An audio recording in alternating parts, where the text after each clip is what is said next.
Kitchener. I'd like to take this opportunity to welcome everyone to this event. Kitchener and Waterloo Region are on the western end of the Toronto-Waterloo Region Innovation Corridor, and I'm glad that Deputy Mayor Jennifer McKelvey from Toronto was able to join us earlier today. I am joined by several members of the Ontario Big City Mayors Caucus, our incredible chair, Bonnie Crombie, our vice chair, Marianne Mead-Ward, our past chair, Cam Guthrie, the Mayor of London, Josh Morgan, and the Mayor of Kingston, Brian Patterson, and the two of them have been leading our Health and Homelessness Working Group, and representing our northern municipalities, Mayor Ken Boschkopf from Thunder Bay. We've got a busy couple days with a number of visitors, including Steve Clark, our Minister of Municipal Affairs and Housing, the Federal Minister of Immigration, Refugees and Citizenship, Sean Fraser, Mike Moffat from the Smart Prosperity Institute, and for tonight's dinner, Antonio Gomez Palacio from Dialogue, who will be talking about cities, placemaking, and creating vibrant communities. And at this point, it's my pleasure to give the podium over to our chair, who is a former member of Parliament, is the fourth mayor of the city of Mississauga, and someone who is both a friend and is doing an incredible job in leading the city of Mississauga, and now our Ontario Big City Mayors Caucus, Mayor Bonnie Crombie. Thank you. Thank you very much. Sorry. There we go. Thank you. Well, thank you to my colleague, Mayor Barry Verbanovich. He's a wonderful guy. Thank you for hosting us today at Ontario Big City Mayors AGM and our caucus.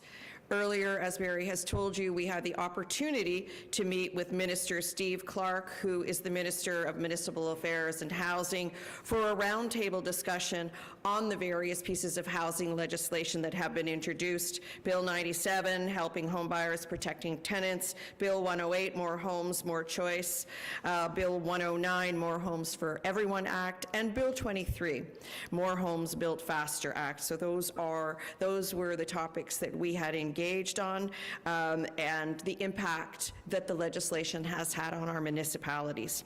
We all agree that more housing is needed, but today was about the issues that are in the way of achieving our goals. It was a very positive meeting, a very productive meeting with a commitment to continue to working together. The remainder of the day will be spent on addressing the issues that we're seeing on the ground in our communities, building more housing, assessing mental health and addictions challenges, the homelessness crisis, climate change, and of course, infrastructure and transit. Our recent call to action on homelessness was heard.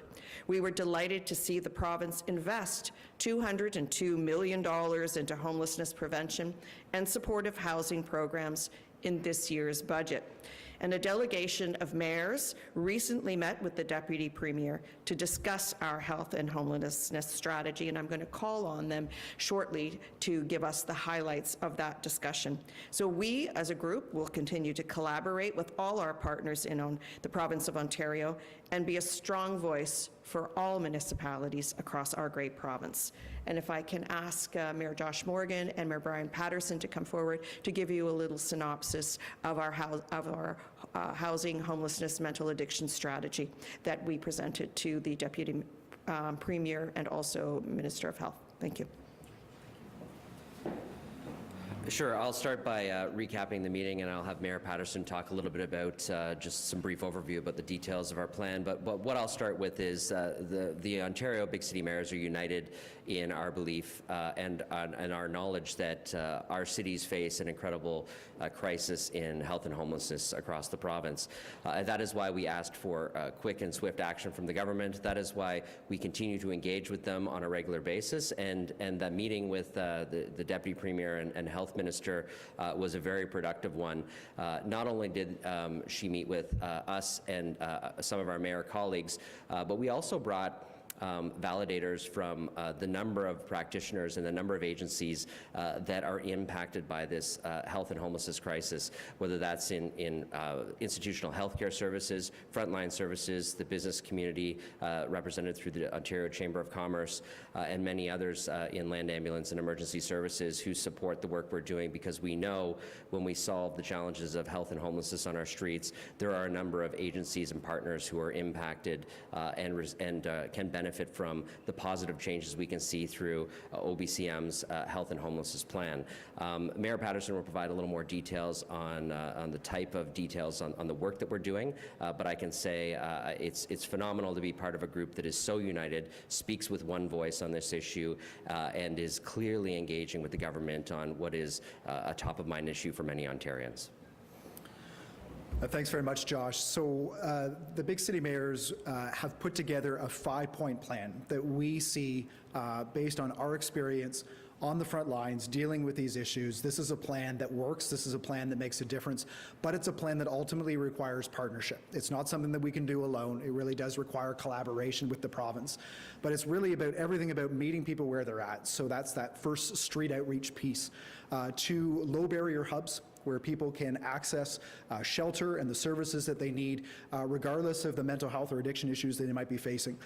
Then from there, talking about rehab and treatment beds. We need more of those in the province so that somebody that can move from a low barrier hub into treatment and then into supportive housing. And again, we do recognize and thank the provincial government for their investment announced in the budget that I think will really take some important steps forward to providing the funding for supportive housing. And then the other thing that we're calling the 5th point in that plan is really reducing red tape, getting ministries at the provincial level to work together and to work better with us. But we ultimately believe that it's by working together, this is how we're going to be successful as communities, and this is how we're going to be able to help our most vulnerable residents. And we're all here to answer any questions that may come up. Great. Well, thank you all for being with us today. I'm glad we explained it all, please. Brent from the Waterloo Region Record. Brent from the Waterloo Region Record. Welcome. Thank you. I'm just wondering if the mayors intend to push back at all on provincial proposals that would limit inclusionary zoning policies in terms of restricting the number of units to Right.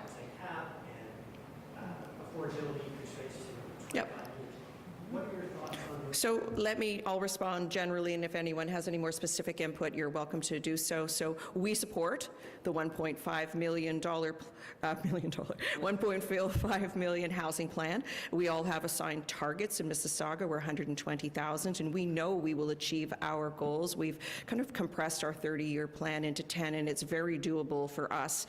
And we plan to open up our city to multi-residential, mega towers, but also gentle intensification, which is such an important consideration, which really speaks to your question on exclusive versus inclusive zoning, and to allow more than one housing product on one property, whether it's a sixplex or it's a laneway home or whatever it may be. So we do intend to embrace all forms of housing and adequate housing for everyone, because we know that the influx of newcomers require more than a one-bedroom suite in a mega tower. They require 2 and 3 bedrooms. Many are coming with large families. So it's incumbent on us as mayors to ensure that various products are available for the newcomers that are coming into our cities. Yet while we're all striving to achieve the 1.5 million home goal, we raise the issue of adequate infrastructure and transit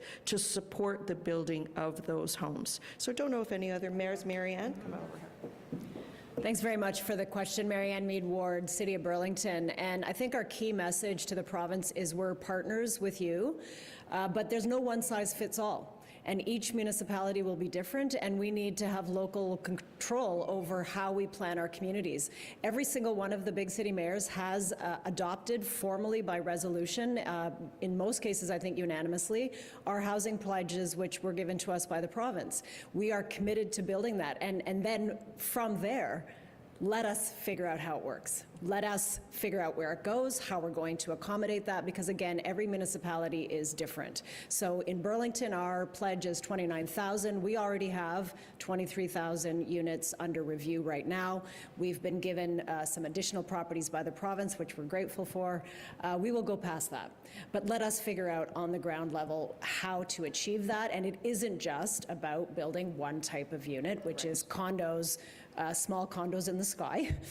We need missing middle, we need single family, we need all a range of housing, but also mix of rental. I like the co-op model, the rent geared to income model. We need a variety and a range, and that requires all of us to partner. The private sector can't do it alone, municipalities can't do it alone, province can't do it alone. We need the federal government as well, and they've stepped into this as well to partner with us. So we are confident that we can achieve the goal, but let us figure it out on the ground. I'm just going to add a few things too, sorry, Mary. So you want to, so in our case, we have about 80,000 units that have been either already approved, 20,000 permits that have been approved, and another 60,000 units that can be built as of right. So we're well on the way. But as Mary Ann Mead Ward has just informed you, we need a variety of housing, and we need purpose-built rental, and we need affordability in our housing, not just to put new product on the market. It has to be attainable for the middle income and lower income young families that want to locate in our cities, or particularly the newcomers. So this is the challenge, the missing middle, lower income folks. We need to make housing more affordable for them. Thank you. I know Barry wants to comment as well. Thanks, Bonnie. And Brent, as you know, last week we got the decision locally with respect to the regional official plan amendment, and certainly from a City of Kitchener point of view, we were pleased with where things ended up, particularly because key principles like the countryside line were preserved, as well as the major transit areas were adopted as they were presented, and that's important both for the City of Kitchener and the City of Waterloo. One of the initiatives that we're working on together is the whole notion of inclusionary zoning and the role that it plays in terms of providing more affordable and attainable housing in those station areas. And we're certainly very supportive of that. There's work that's being done at a staff level that will be coming back to our councils later this year. I know one of the topics, and I think this is what you were touching on, is the notion of it going beyond the MTSAs, and certainly that's something that our council in the past has been supportive of, and a topic that I think as people get comfortable with inclusionary zoning and we understand the impact it has in our communities, we will continue to advocate for in the future. Great. Hi. Sure. Okay. Sure. You raised some of the challenges from Bill 23 that cities are facing. Can you sort of highlight what some of those main challenges are, and whether or not Minister Clark what his response was in addressing those concerns? Absolutely. So there are a couple of challenges. One is being made whole because of the loss of DC revenue, which is a very important revenue stream for us, the DC revenue, which helps us reinvest in our cities and build the necessary infrastructure that goes along with building the housing that is necessary. So we were asking some very important questions about when will the audit process occur so that we can all be made whole. The other pitfall for larger cities like Mississauga is the parkland levies and the reduction in parkland that the developers have to make as part of their new proposals, and the levies that we lose, which doesn't allow us as a city to purchase land to build park because of the reduced amount of income that will generate. So those are two of the biggest challenges that we are facing, that we have asked Minister Clark to address. The third challenge is that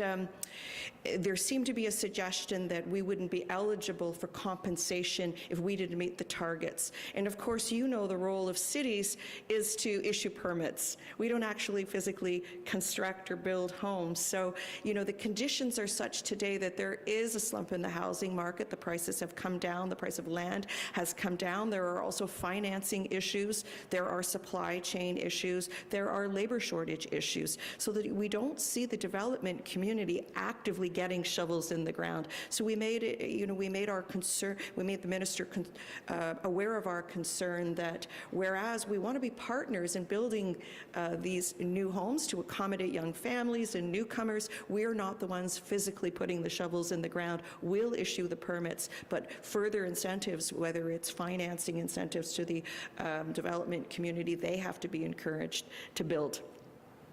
Thank you. Gary, did you want to Yep. add anything particular about Kitchener? Yeah, no, I mean, listen, obviously, one of the things that we spoke about was the concerns around the impact of development charges, park fees, and so on. The minister has publicly declared that, they will ensure that municipalities remain whole, and, that level of detail is something that they continue to work on as they develop those regulations. The park piece is probably the most significant part for us, because we adopted our new parks strategy that's focused on an equity lens going forward, and so that's an area that we're carefully watching. There's always challenges in terms of infrastructure development, but in terms of those other aspects, we're more comfortable there than we are, let's say, on the parks piece. Final question? Seeing none? Great. Thank you all for joining us today. Thank you. Do you want to Thank you. take the